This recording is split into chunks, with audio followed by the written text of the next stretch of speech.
Zee 24 तास एक पाऊल पुढे.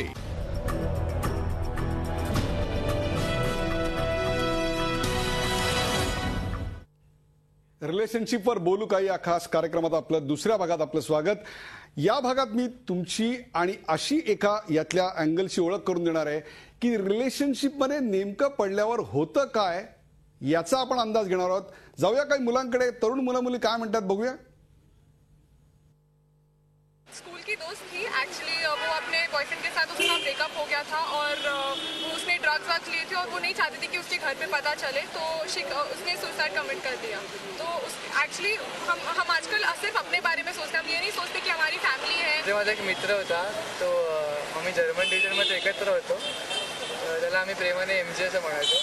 तर त्याचं ब्रेकअप झाल्यावर तो एकदम डिप्रेशनमध्ये गेला होता. त्याने गेम वगैरे सगळं सोडून दिलं होतं. तो इथून अंधेरीपर्यंत चालत वगैरे जायचा, स्मोकिंग वगैरे स्टार्ट केलं. किंवा इन द सेन्स मी माझं पण केस सांगू शकतो, पण त्याच्यामधून मी खूप शिकलो आहे की नाही, की आपल्याला रिलेशनशिप सोडून सुद्धा पण आपल्याला दुसऱ्या काही प्रायोरिटीज आहेत लाईफमध्ये की त्याच्यापेक्षा जास्त इम्पॉर्टंट आहेत. आणि मला नाही वाटत की कोणीही डिप्रेशनमध्ये जायला हवं किंवा त्याच गोष्टीवरती विचार करून तीच गोष्ट घेऊन बसायला हवं. बरीचशी मुलं किंवा मुली डिप्रेशनमध्ये जातात, अतिशय सिरियस डिप्रेशनमध्ये जातात, काही आत्महत्येचा प्रयत्न करतात किंवा त्याहीपेक्षा सुद्धा एकलकोंडी बनतात, स्मोकिंग ड्रग्सचा आधार घेतात. तर काही मुलं याला धीरानं तोंड देताना आपल्याला आढळत आहेत. सेलिब्रिटींची आम्ही चर्चा केली की त्यांनी अशा प्रकारचे प्रसंग कसे हाताळले किंवा ते अशा प्रसंगाकडे कसं पाहतात. आय डोंट थिंक पूर्वीची जनरेशन काहीतरी वेगळं प्रेम करायची आणि आत्ताची जनरेशन वेगळं प्रेम करते. आता फक्त सगळं फास्ट झालं आहे. पूर्वी कबूतर निरोप घेऊन यायला खूप दिवस लागायचे, आता ते एका सेकंदात होतं. सो आय थिंक स्पीड वाढलाय. फक्त एखादी रिलेशनशिप ही मुळात काय आहे, म्हणजे बॉयफ्रेंड आणि गर्लफ्रेंड ह्याचा काय अर्थ आहे हे समजण्याचं त्यांचं वय आहे की नाही हे आता आपण नाही ठरवू शकत. कारण आपल्या सगळ्यांनाच हे माहिती आहे की त्यांना बऱ्याच गोष्टी लवकर समजायला लागल्यात. त्यामुळे कदाचित या रिलेशनशिपबद्दल त्यांना आधीपासूनच समजायला लागलेलं असेलही.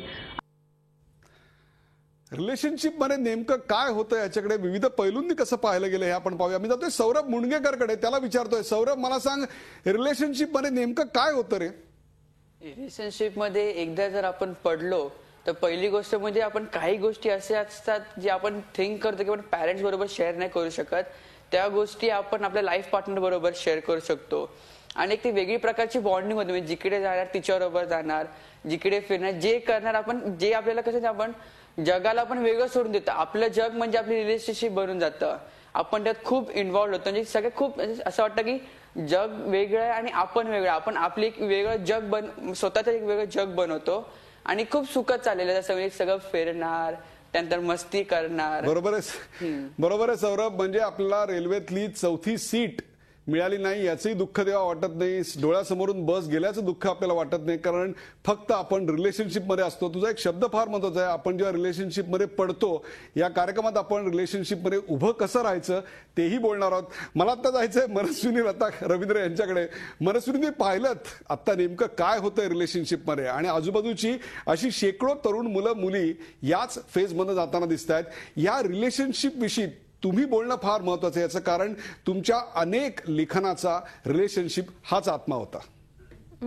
मला असं वाटतं की बेसिकली आपण आता झिया खान ह्याच्याने हे सुरू केलेलं आहे, तर आपण असा विचार करायला पाहिजे की तिला कोणीच बोलायला का नव्हतं. म्हणजे ती जर हे कोणासोबत शेअर करू शकली असती किंवा तिच्या आजूबाजूला एखादी मित्र मैत्रीण असे कोणी तिला असते की मला असा असा त्रास होतोय हे ती बोलू शकली असती, तर कदाचित तिने आत्महत्या नसती केली का. म्हणजे ही स्पेस, आपल्याला खूप मित्रमैत्रिणी आहेत पण आपल्याला तेही जज करणार आहेत, कारण आपण जे वागतोय ते कदाचित त्यांना बरोबर वाटणार नाही किंवा त्या कदाचित तिच्या सर्कलमध्ये गॉसिप ही गोष्ट इतकी मोठी झालेली आहे की सगळ्या गोष्टी ह्या एंटरटेनमेंट म्हणून बघितल्या जातात की अच्छा तिचं अबॉर्शन झालं, मग एक बातमी मिळाली, एक गॉसिप मिळालं आणि मग त्याची चर्चा झाली आणि त्यामुळे तिला ती स्पेस निर्माण नाही झाली. आणि दुसरीकडे ह्या आयडियाज की आपण अशा गोष्टी शेअर करायचं नसतं कारण त्यामुळे ते आपलं पर्सनल आहे, ते सहन करा. मगाशी त्या बोलल्या तसं की ऍडजस्टमेंट करून घ्या. मग ऍडजस्टमेंट किती लेव्हलला, तर मग आपला जीव गेला तरी चालेल. तर अशा ह्या ज्या बुर्जवा किंवा एका अर्थाने ट्रॅडिशनल नाही म्हणणार मी, कॉन्झर्वेटिव्ह आणि ऑर्थोडॉक्स ज्या कॉन्सेप्ट्स आहेत ज्या आपण अजूनही घेऊन जगतोय आणि आपली लाईफस्टाईल मात्र अत्यंत मॉडर्न आहे आणि एकीकडे आपण चांगलं दिसणं, सतत प्रेझेंटेबल असणं, ह्या गोष्टी महत्वाच्या झाल्यात. त्याच्यामध्ये मला वाटतं की ही गोची खूप वाढते आणि तुम्हाला संवाद करायला किंवा एका अर्थाने एक कोणाशी शेअरिंग करायला काही राहत नाही. रिलेशनशिप नेमकी कशी असते आणि त्यापेक्षा सुद्धा ती प्रेझेंटेबल असावी असंही प्रत्येकाला वाटत असतं आणि त्यामुळेच की काय आपली रिलेशनशिप चांगली आहे असं दाखवण्याकडेच मुलांचा अथवा मुलींचा कल असतो.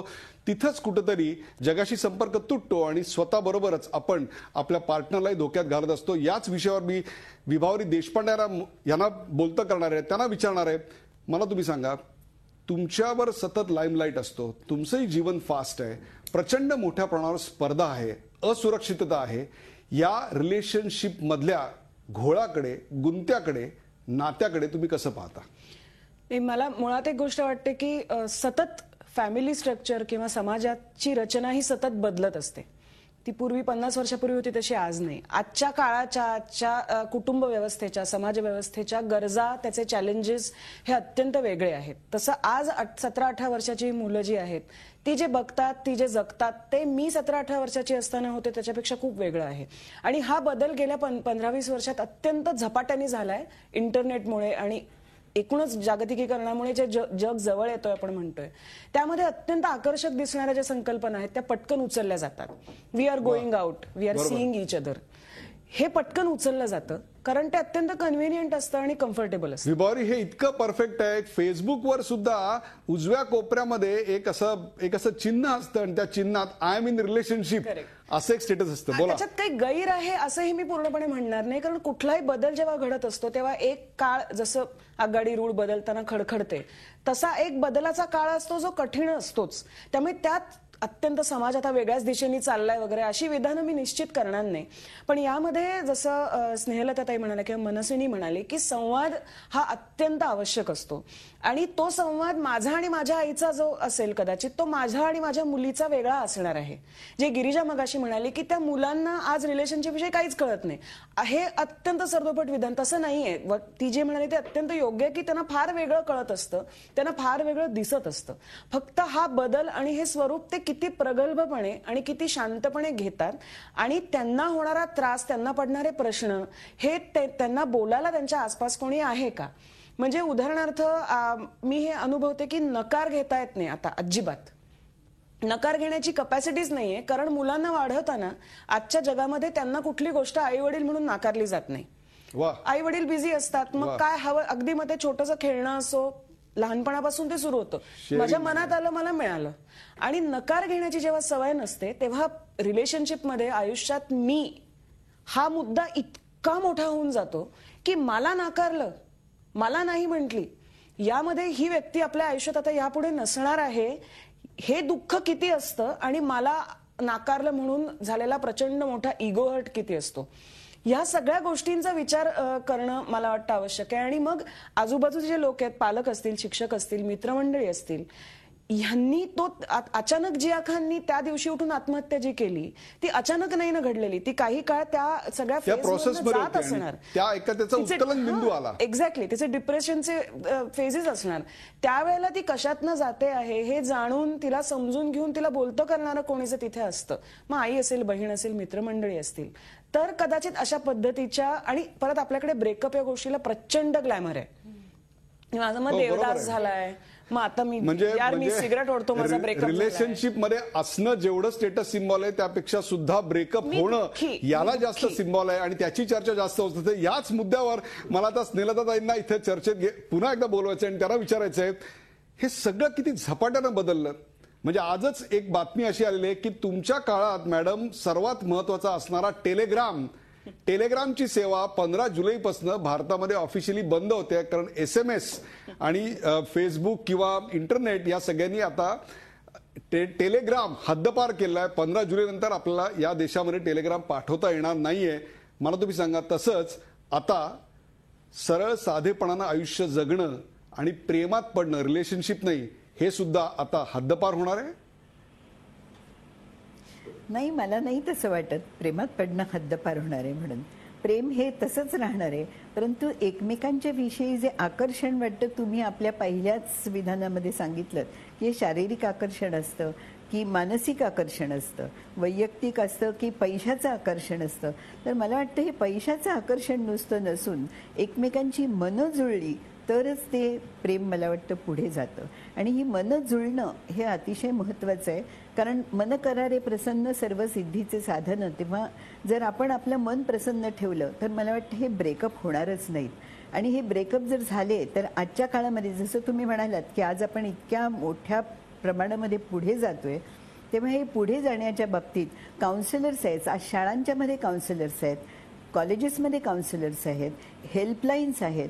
परंतु हा सगळा एक काउन्सिलर म्हणजे एक स्टिग्मा असं बघितलं जातं की मी काउन्सिलरकडे जाणार नाही. मग काउन्सिलरना प्रोएक्टिव्ह व्हायला सुद्धा आम्ही सांगतो की तुम्ही मुलांच्याकडे जा, त्यांच्यामध्ये काय वाटते त्यांना ते शोधून काढा आणि त्याच्याप्रमाणे त्यांना मार्गदर्शन करा. तेव्हा अशा काही व्यवस्था ज्या आहेत, पण समजा जिया खाननी जर एखादी हेल्पलाईन घेतली असती आणि त्यांच्याशी संवाद साधला असता तर तिथल्या मुलांनी किंवा मुलींनी तिला अचूक मार्गदर्शन केलं असतं असं मला वाटतं. परंतु वेळ आली आणि त्याच्याप्रमाणे तिने केलं. हे का होतं, हे मेंदूमध्ये काय बदल होतात याची बरीचशी कारणं आपल्याला माहिती आहेत, परंतु काही कारणं मात्र अजूनही समजली नाही. कुठचे केमिकल चेंजेस ब्रेनमध्ये होतात त्यावेळेला, आणि तो क्षण महत्त्वाचा असतो. तो क्षण जर आपण पकडला तर मला वाटतं अशा आत्महत्या आपल्याला नक्की टाळता येतील. आणि दुसरं सांगू काय, ह्या आत्महत्या काय किंवा प्रेम प्रकरणं काय किंवा रिलेशनशिप काय, ही काही फक्त उच्च वर्गाकडेच आहेत असं नाही, श्रीमंतांच्याकडेच आहेत असं नाही, मध्यमवर्गीयांच्याकडे आहेत असं नाही. ही अगदी तळागाळातल्या मुलींच्या मध्ये सुद्धा रिलेशनशिप आहे. आमच्या घरात काम करणाऱ्या मुली जेव्हा म्हणतात मला शनिवार रविवार रजा पाहिजे कारण मला माझ्या मित्राबरोबर फिरायला जायचंय, तेव्हा मीच अचंब्याने बघत राहते आणि मग म्हणते की जी मुलं अभ्यास करतायत त्यांच्या रविवारी काय होतं, त्यांना रविवारी सुद्धा रिलेशनशिप करता वेळ हवाय का? ही मानसिकता आहे. ही मानसिकता थोडीशी आपणच सगळ्यांनी बदलायला पाहिजे. ज्या तऱ्हेने आपण इंटरनेट आणि निरनिराळ्या जगामध्ये जातोय, पुढे जाणाऱ्या जगामध्ये जातोय, त्याचप्रमाणे जुनं आणि नवं यांची थोडीशी सांगड घालायला पाहिजे. आणि जुनं ते सोनं असं न म्हणताना नवं सुद्धा तितक्याच जोमाने स्वीकारलं पाहिजे. घरी आई तरच त्या रिलेशनशिपला एक प्रकारे ज्याला आपण म्हणतो स्थैर्य असते ते स्थैर्य मिळू शकतं. या पुढच्या भागामध्ये आपण याच्यातल्या कायदेशीर बाबी, याच्यातनं उद्भवणाऱ्या अडचणी आणि त्या अडचणींवर कसं मात करायचं हे पाहणार. कुठे जाऊ नका, आपण अत्यंत महत्वाच्या विषयावर बोलतोय, रिलेशनशिपवर बोलू काही.